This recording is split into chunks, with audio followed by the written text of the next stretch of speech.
Assalamualaikum warahmatullahi wabarakatuh.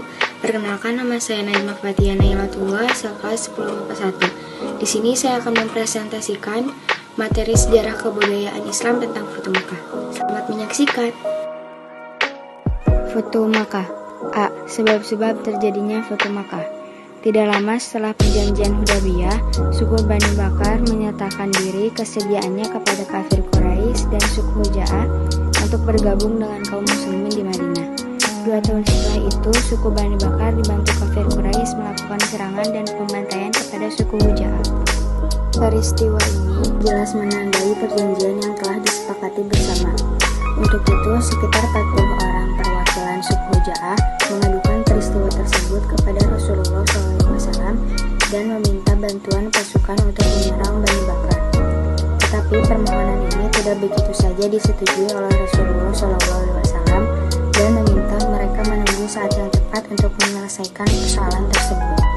Selang beberapa waktu, Rasulullah mengirimkan utusan kepada kaum kafir Quraisy dengan membawa misi perdamaian dan mengajukan usulan sebagai berikut. 1. Orang Quraisy harus menghentikan persekutuan dengan Bani Bakar. 2. Orang Quraisy harus mengganti kerugian atas jatuhnya korban dari suku Huja'ah. 3. Orang Quraisy harus menyatakan pembatasan terhadap perjanjian Hudaybiyah. Kafir Quraisy memiliki alternatif ketiga. Kenyataan ini membuat tidak ada pilihan bagi Rasulullah. Untuk itu, Rasulullah SAW menyiapkan pasukan paling besar sepanjang sejarah, yaitu 10.000 pasukan. B. Faktor-faktor keberhasilan Futuh Makkah. Sebelum pasukan kaum muslimin memasuki kota Makkah, Rasulullah SAW memerintahkan untuk membuat kemah di sekitaran kota Makkah. Dalam kesempatan ini, Abu Sufyan mendatangi perkemahan Rasulullah SAW dan menyatakan diri masuk Islam. Demi menghindari pertumpahan darah, maka Rasulullah mengumumkan 4 hal berikut.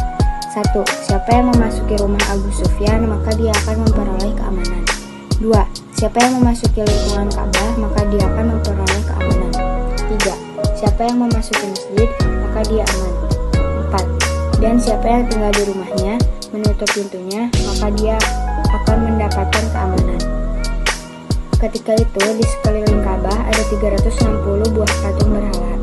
Rasulullah SAW menusuk patung-patung dan berhala itu dengan tongkat atau panah beliau sehingga menjatuhkan menjadi berkeping-keping. Pada saat yang sama, beliau membaca Quran Surat Al-Isra ayat 81. C. Haji Wada. Haji Wada adalah haji yang dilakukan oleh Rasulullah SAW pada tahun 10 Hijriah.